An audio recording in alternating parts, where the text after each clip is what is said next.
and welcome to Creative Vitality Jam Sessions. Here we have intimate conversations with extraordinary dance and theater artists about reimagining creativity and supporting and building community. CVJS and I walk in solidarity and as allies for equality, justice, and respect. President elect Joe Biden and Vice President elect Kamala Harris preach unity and healing. Let's join in. I'm Helen Pickett, and today's guest is Bobby Briscoe. He's an independent dancer and choreographer, and we have known each other since 2006. Hey, Bobby. Hello, Helen. Aw, I'm so happy to see you. This is really, truly amazing. Thank you for having me. It's like a family reunion. Yes. Yeah, so 2006. So yeah, Amaranthe, the ballet that you had the lead role in Sacramento Ballet, that was only the second ballet I did as a choreographer. So, it's a very special place in my heart, also in creating for you there, and also how our relationship has just gone on through these years, even without seeing each other. It's Yes. It's funny, you were also the fire in my bum to get me to think beyond myself and think beyond what I could imagine for myself and go forward and go for it. And I'm very, very grateful. Oh, thank you, Bobby. As you know now, as a choreographer and creator yourself, you know how when you get to hear that from a dancer, it really is one of the things that makes it all worthwhile. So thank you so much for that. Yeah. So my love, where are you in the world?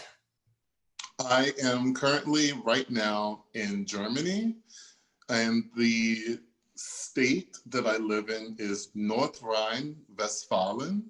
Okay. I live in a city called Wuppertal, and I'm in an area of Germany which is very compact with different cities: Cologne, Dusseldorf, Dortmund, Essen, a lot of cities. And I'm on a fast track.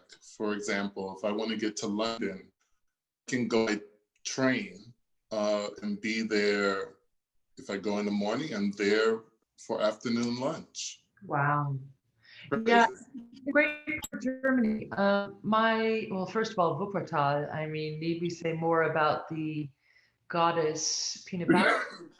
But my husband worked for years at a summer festival called the Ruhr Triennale.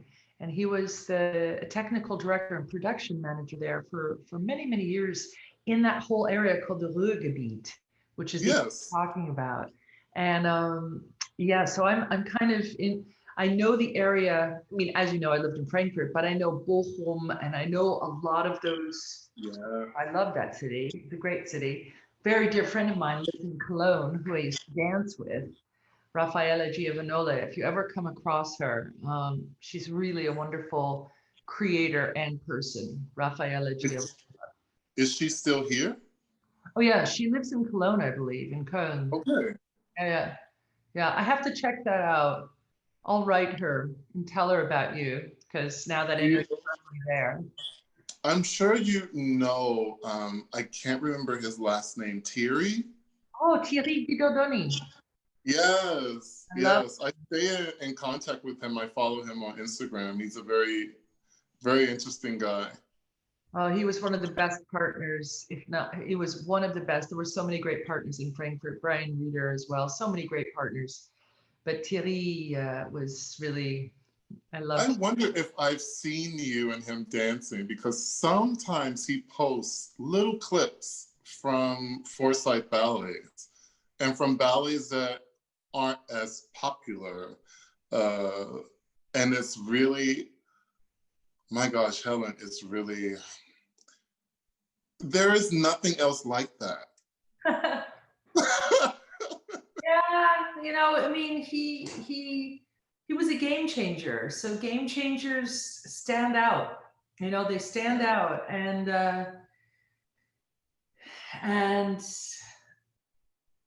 believe that. I mean, you know how I feel about Bill. I revere him, but I do believe that a lot of good stuff is happening now, and I think COVID will produce a lot of amazing art once we finally really get to be. It's already producing a lot of amazing art, like film-wise. Yeah. But I think a lot of ideas are percolating, and I think the energy in the world now, there's a renewal that's going to happen, starting with our country and the renewal of, you know, our new president and vice president elect. I mean, it's so exciting to see someone like Kamala Harris there for all of the little girls that get to see, you know, a woman in that position. It's just remarkable. And also, I really like Joe Biden. I think he's a good man. Yeah. And I think he's a healer. That's what it feels like. Mm. So I think this renewal, you know, I mean, listen, Angela Merkel, and we're getting all political in this, but she, you know, congratulated him. One of the best leaders in the world, I think, Angela Merkel. She's remarkable. Yes. You You know, know, oh, sorry, go ahead. They call her Mama Merkel. Well, she's And an they really listen to her. She's an extraordinary mama. She is, but you know, Helen, it's interesting to watch from as an American, to be on the outside and watch this woman speak to the people in Germany in such a way, and they listen, and they, you know, for the most part, follow and do better. And they trust her. They trust her. They know that she cares about the country. Yes. And the world. Yes. And the world. She and Obama, President Obama, had such a strong relationship. You know, anyhow, I want to talk about you now, because we could go on. Okay, Bobby, because you were the first American guest since after the election, I must ask, how are you feeling about this outcome? I'm feeling encouraged. However, I must be honest, I am feeling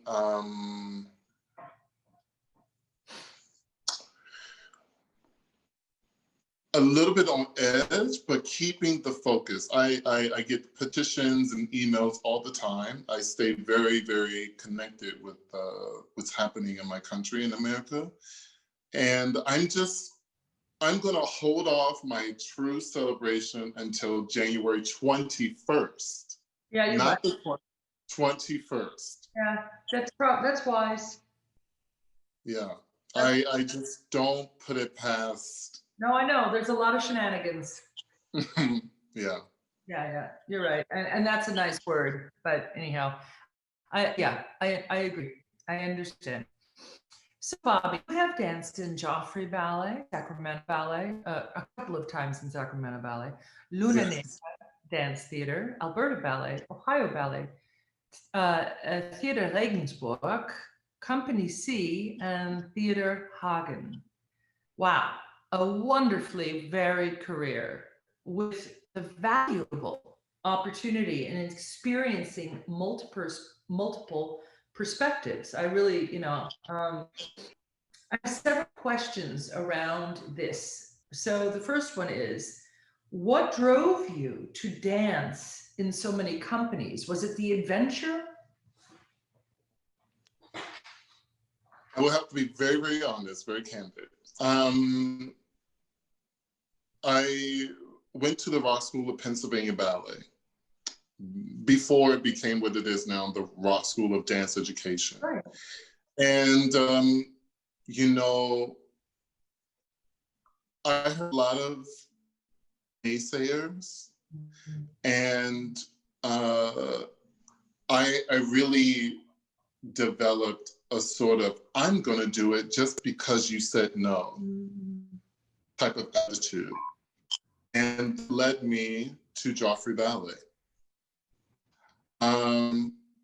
And Helen, I have to say, coming from, and you know this, coming from a school that is affiliated with a big company, typically such students have this idea to either get into that company or to get into a bigger company.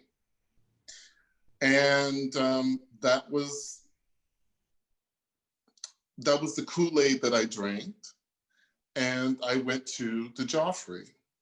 And once I was there, Helen, I realized this is not what I'm really interested in doing. At that time, Arpino was still there, still directing. And I had an amazing time. And, you know, there was actually a ballet,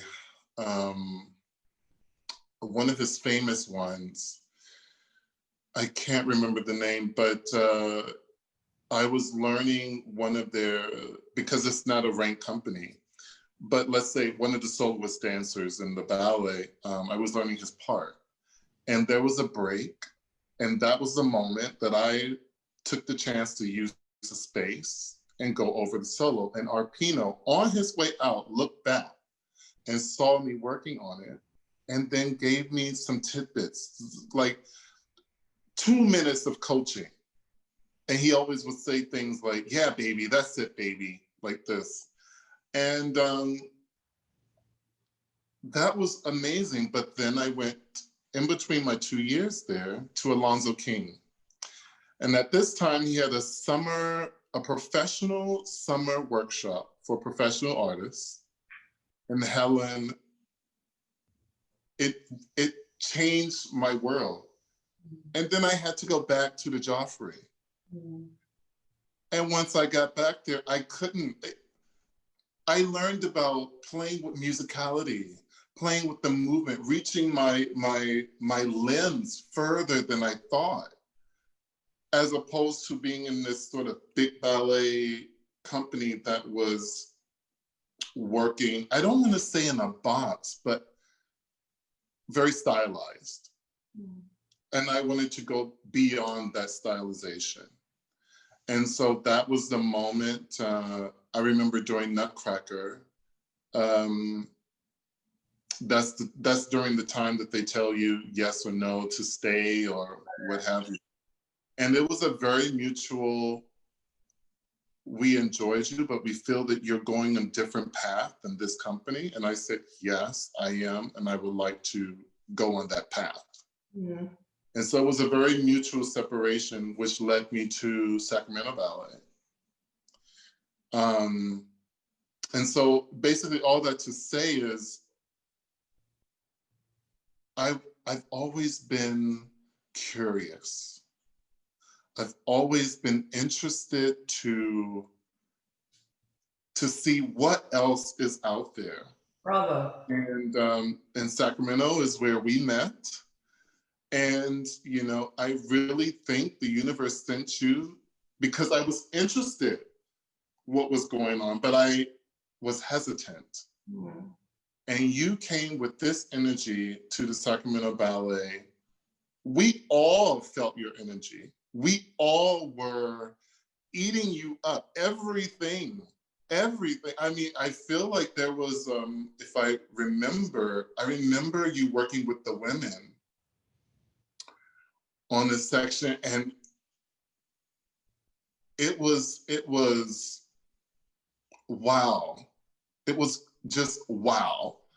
And for me, it clicked. And I remember working with you on the solo that you did. And one question you asked me, what's my favorite step?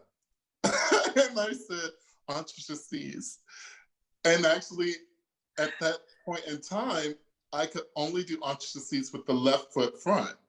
I was so weird that way in my career. A little bit like Bambi, one part and then the other part. And but I remember you gave me this attitude turn, and I remember people going crazy because you helped me go forward. And then after that, I didn't have any fear anymore. Wow. And I remember working, I did an audition tour in Europe, and I went to Forsyth, and I sort of watched the company for a week, took classes with the company, and there was one moment that Forsyth sort of worked with me. It was really brief, but it's Forsyth. I am in Frankfurt in the Forsyth company in his space, and he came to say something to me. He could have never said something to me, but he did. And from there, I had no fear. I always was just looking. Well, I think that's very important, Bobby, because that is, you said a couple of things. You also mentioned curiosity, and that's what, when I read your roster of companies, that was my intuition, because you know, I remember, as you said, we also work together, and that curiosity is very deep, and you know, the sparkle in your eyes and your heart. So it doesn't surprise me, you know, and when you speak about the loss of fear, I think those things kind of go in tandem too. I think, you know, curious people tend to, I don't know if I should say this statement. I don't know if it might be a blanket statement. I'll say I've experienced that curious people put themselves in more precarious situations to, you know, test the waters. And therefore, that fear kind of dissipates because, you know, each time you try something new, it dissipates a little further and a little further and a little further. So it kind of had an intuition about that. I mean, so just to go forward with these questions, because I think we'll hit more of these aspects. In regards to the perspectives, 8 directors, you know, I know you are a keen observer, right? That goes with the curiosity. And I remember this from our time at Sacramento Ballet. What aspects stood out to you as far as good leader, or what aspects stand out to you because of all of this experience and perspective and what you've been talking about? What are those aspects that really, you know, stand out to you for good leadership? And in tandem with that, working with living choreographers and many directors, with so much variance in style, what emerged, you know, stylistically important? You know, so you've hit on a few of a little bit of this, but just to tie those things together, the good leadership and then the stylistic, how does that tie in at all with you?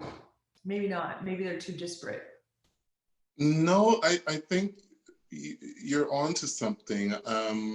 Good leadership.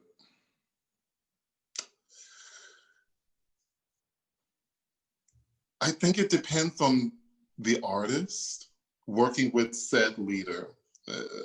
I say that because for me, stronger personalities get more out of me.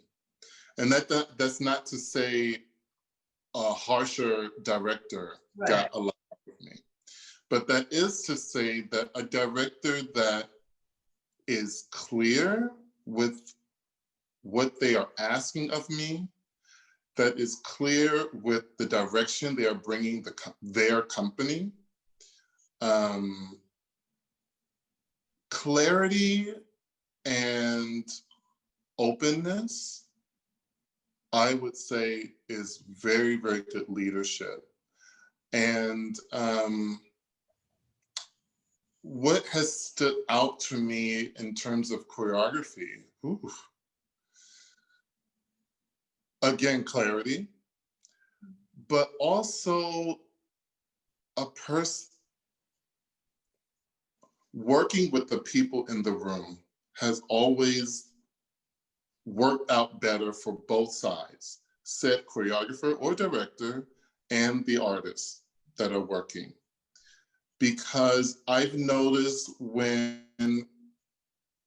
such a person in front of the room is so set in stone on what he or she would like to see, and the artists aren't delivering.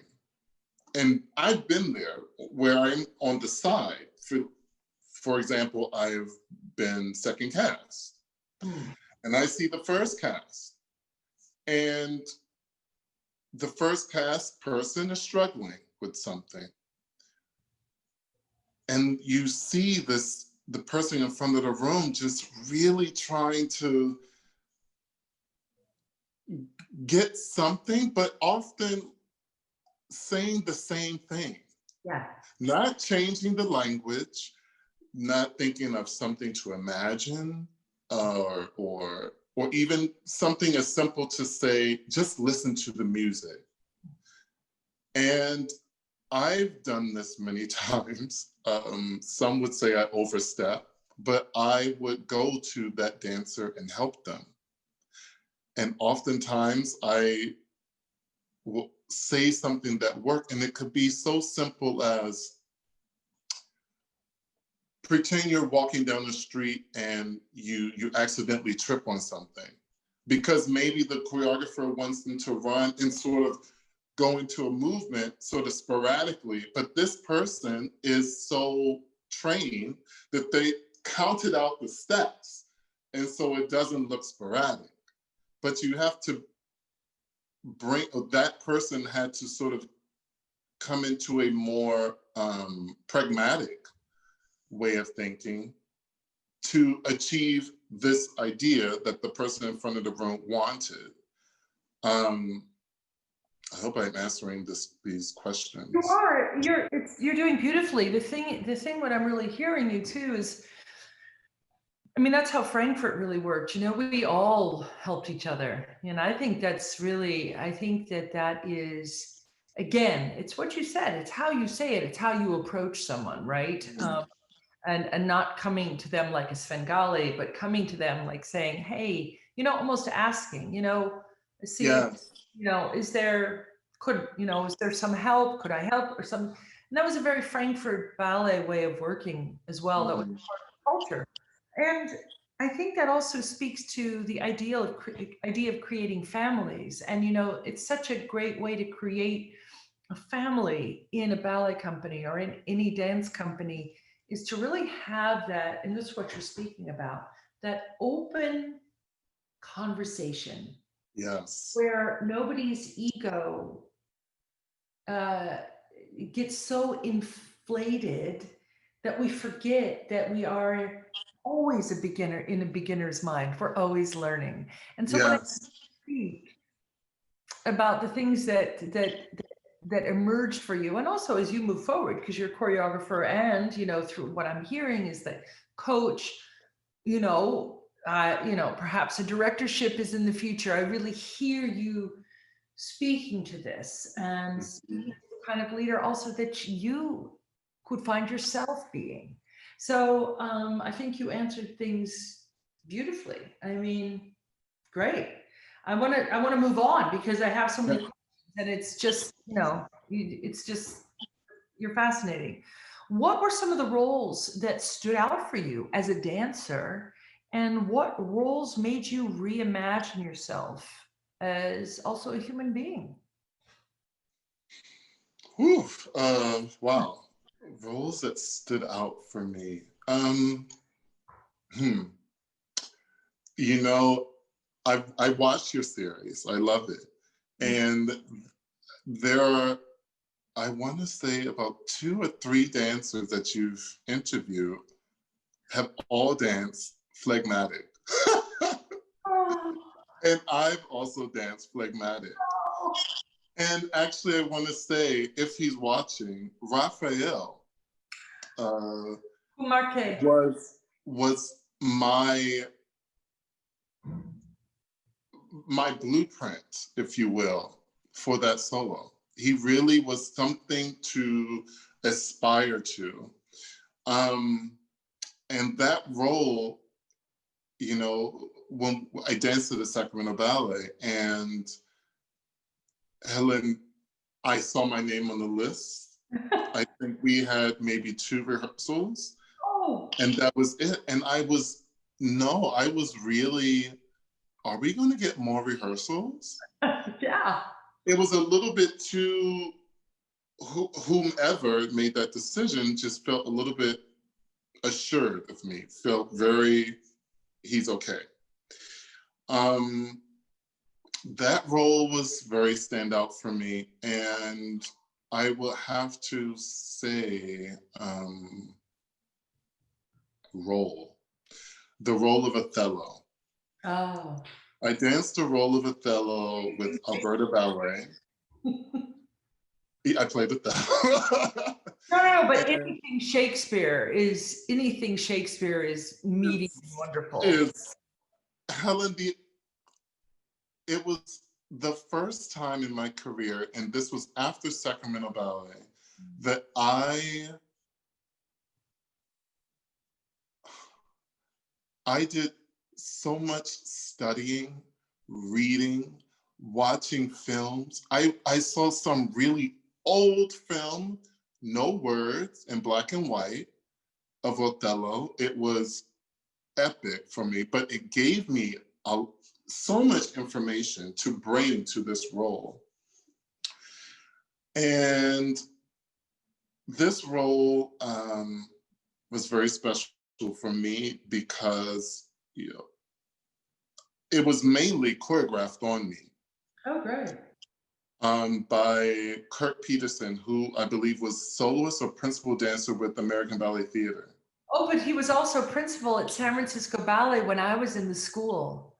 And he was one of my favorite dancers. And he did a duet by Val Canaparoli, the Hamlet Ophelia duet, with Joanna Berman when she was like either just in the company or an apprentice. And it made such an impression on me. I remember it to this day. So Wow. I love Kirk. Yeah. Wow. Yeah, and this role was very, very, it was a lot. Helen, I have to say, we do a lot of work in the studio every day, from the bar, before the bar, a lot of work. And this was the first time where I had to learn acting and dancing and how to find that balance. How to find the balance between acting and still keeping the line. For example, there's one moment where I have a tour jete, and it's very with anger. And I remember watching one of my rehearsal videos, and I was so in the role that the tour jete wasn't so nice. So that was the moment I realized, okay, I can't get too involved in the character because I have to show the emotion and the story through dance. That was a very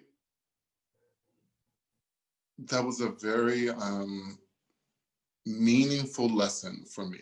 Meaningful lesson. And it was something that helped me to learn what I love to do as a dancer is to tell story. I think something in that period of my career changed from being fierce and doing steps and killing it to what do I want to say with my dancing?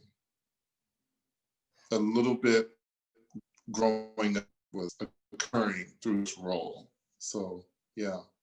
Yeah, I mean, that's, I think, you know, it was Cynthia Gregory, who was an amazing ballerina when I was a kid, right? She retired at 42, and you know, back in that day, but they had longer careers. They had, you know, but she said, and this goes to what you said with the growing up. She said, you know, just when my brain and my soul are ready, my body is giving up. Now it's a paraphrase, but it's interesting, you know, that growing up, if we're lucky enough to dance that long, that is part of the journey. And you know, I stopped at 31, but you know, even without being that dancer on stage, that growing up and that ripening, it's such a great, it's it's such an I'm not I don't even know, I'm not going to say the word important. It's just so deep and rich for a human being. And I think that's the whole thing. Also, you're saying artists, there's levels. And Othello, like, took you through many levels, you Yes. know, to get to another place in your life Yes. and your career. And with this role, I remember feeling so in the moment that when the curtain came down and we are standing there for the bows, and I believe it, when the curtain opened, it's just Desdemona and I.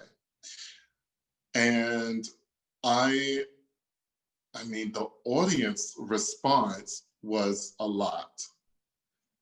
And then she's looking at me, and it was actually also, I really want to point this out. When you're dancing with another person and you can really connect with that person, it's even more special. Because for me, the applause is a thank you. It's a thank you from the audience to me and a thank you from me to them. But when you're dancing with someone, and I remember looking at her, and she even looked at me and said, Helen, I broke. Even now, and I get like shaky because I really remember. And then we bowed together, curtain came down. I was a mess. I couldn't come out of the moment. It was very, very impactful. And later I heard from, he is still the director there now, he said that it was nominated for an award. Oh, wonderful. That ballet. And so, yeah. Beautiful. Yeah. So I want to speak about a project that was very special to you. It was a recent project in Germany, and you danced, sang, and acted. And it was a production centered around anti-racism by a man named Barish Karademir. Could you talk about this project? Yeah, so first I saw that there were something happening here during a pandemic. That was the first. So of course I jump on it. And I get called for the audition, and it wasn't an audition, it was called a casting. So that already okay. And there was a camera. I walk into this room, there's a panel of people with the camera behind them. And I didn't only have to dance, I had to speak in English and German. Wow. It was amazing. And this project, it was also, you know, the Badish said to me during this casting, do you have any experience with direct racism in your career? And I said, actually, no, because he brought up here in Germany very often, even within gender, there is such a hard, the men talk like this and speak like this, and the women talk like this, and it's so extreme. It's starting to slowly change, but with race, a lot of Black people tend to play roles like a gangster or hip hop person, the boxes. And I told him I never did that in my career.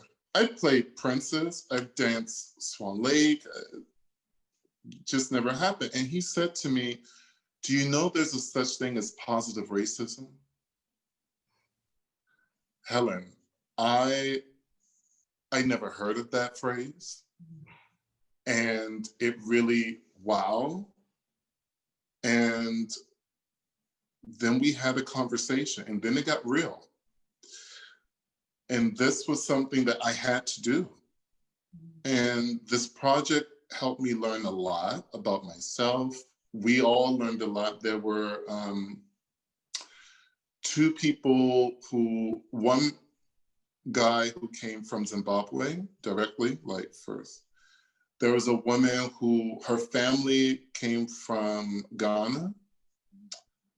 There was another mixed girl, she's Black and German. And then there was a German guy, and then myself, the Black American. So you really saw like various aspects of the experience. And we had a lot of text in German. The first part was basically historical. And it goes all the way through. We hit on topics, microaggression. We hit on topics of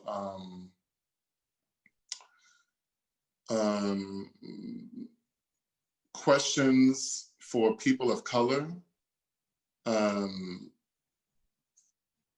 Can I touch your hair type things? Oh, wow.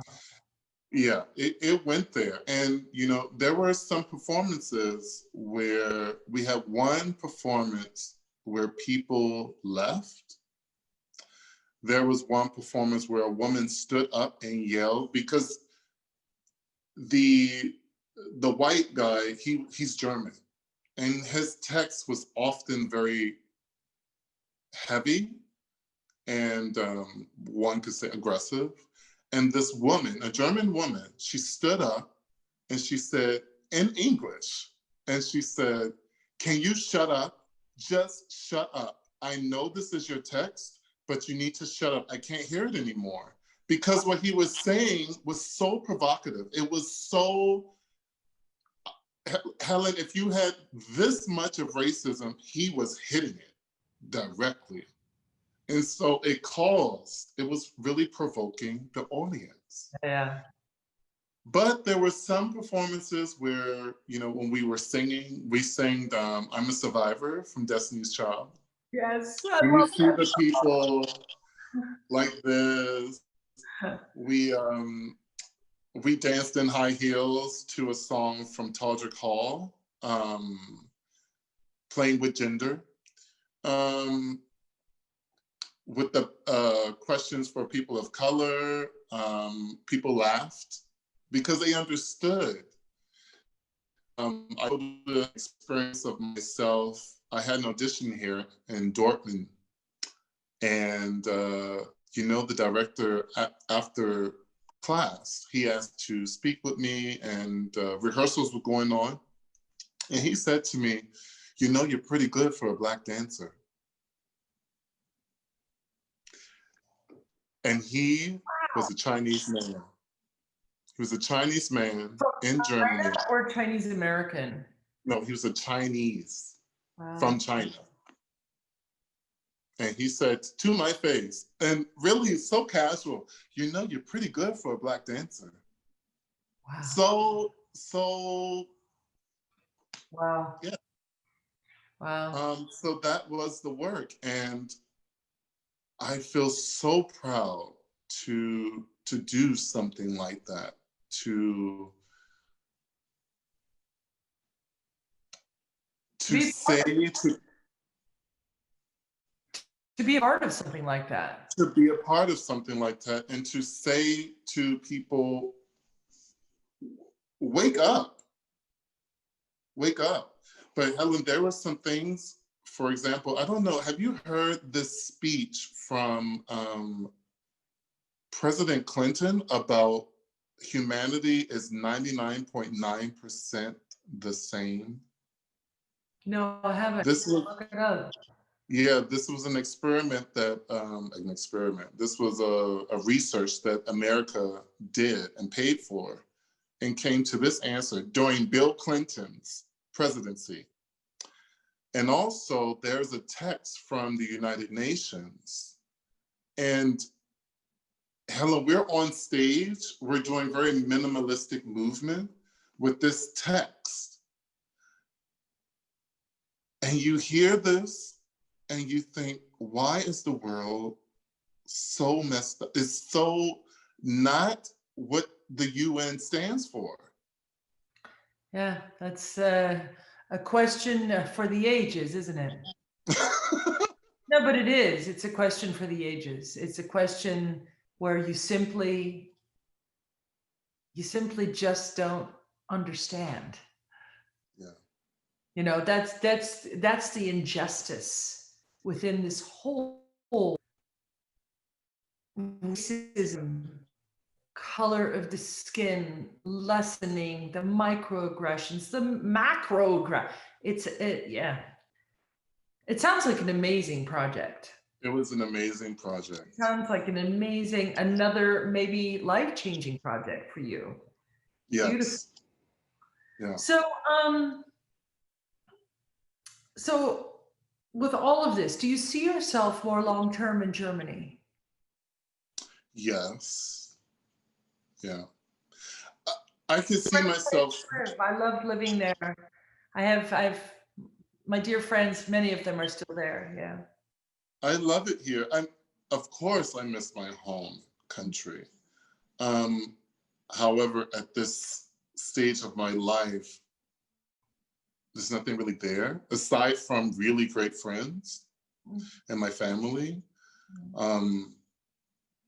But I have more opportunity here for myself. Yeah. Hey, you know what? Something else that I think is really important for people to hear through what you're saying, I just want to say this, is that, because I say this all the time, we are in charge of our destinies. And you have sought out your destiny. What did you say at the beginning of the conversation? You know, you were out to prove people wrong, and you are going to go about your life with all of your curiosity and all of your passion and all of your drive, and you're going to live the life that you wanted. And I think it's important for also people to hear that you moved to another country, you've learned another language, you know, this proactive stance in life to create your fortune. It's very important that we keep hearing and seeing examples of this to know what's possible, you know, to know what's possible. Well, here's a question. Do you have a bucket list project? Yes, actually. You have many, but one standing out right now? One standing out right now is I am working on a Swan Lake. So San Francisco Ballet had during the pandemic, had these performances on their YouTube channel. And a friend of mine and I saw the David Dawson Swan Lake and was like, what? And so we had this idea to do something virtual. And it's a little bit complicated, yes, but I'm very interested in the challenge. Yeah, and so don't give away. Yeah, but it's only one, but it's deep because I am connecting it with African culture, and I'm doing research now on an African version of Swan Lake, because there are, let's say, fairy tales that sort of mimic that. And so I want to see how I can put that together.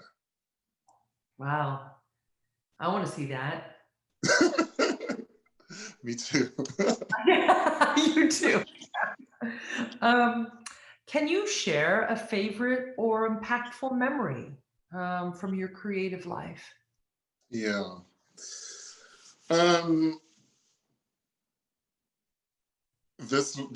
Okay.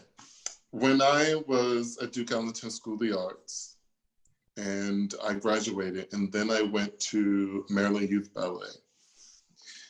And at the same time, I was going to UDC, University of DC.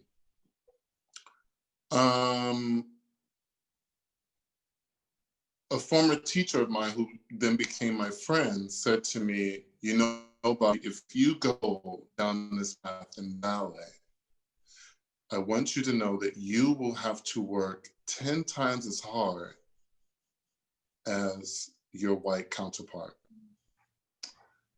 And Helen, that was a lot, because I remember this day, I was so elated. I was on scholarship at the Maryland Youth Ballet. I was doing great. We were working on a Choose and Go ballet, so I was really enjoying. And I think my friend just wanted to pop the bubble as my friend, as opposed to life popping the bubble. So I appreciate it. And that did stay with me a long time. But later, I could shake it off, because there was so much development in my life and in my career that didn't matter anymore. To me, it didn't matter anymore. And I can definitely say, when I look at my CV, when I look at my resume of my career, I've danced. Danced. Yes. I've danced. Yeah. So that was very impactful. Do you have an insight or a daily inspiration that you can share about living a creative life? Well, I'm a practicing Buddhist, so I chant twice a day, morning and evening. And that is sort of my compass that keeps me, when I feel, for example, the past 2 weeks after this project that I finished, I gave myself time to sort of relax. And then I started to get into the rut of, oh, I don't want to give myself class, or I don't want to watch class and do it here in my home.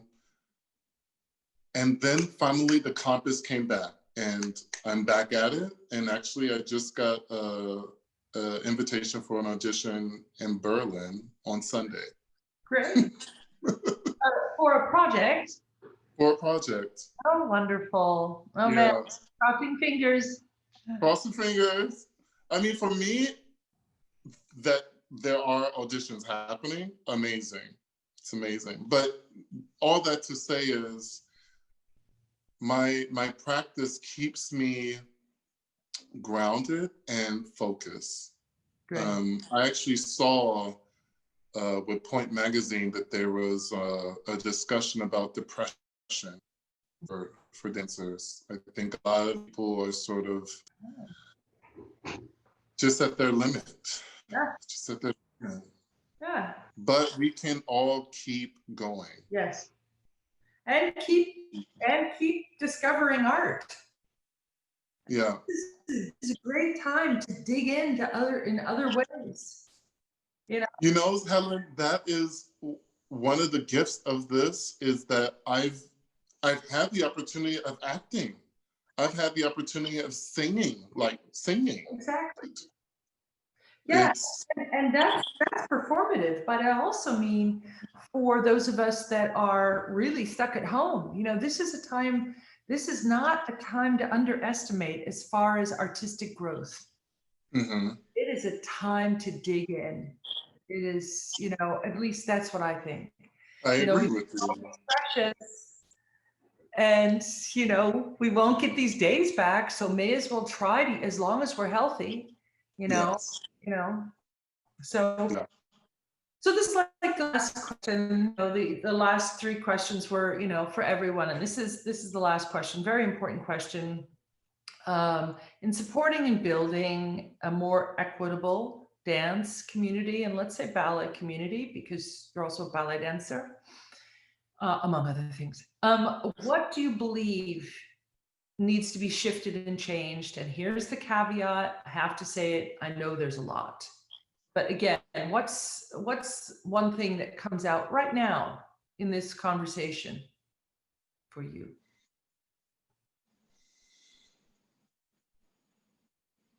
Wow.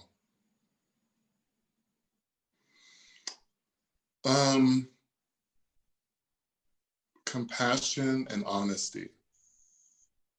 Compassion and honesty.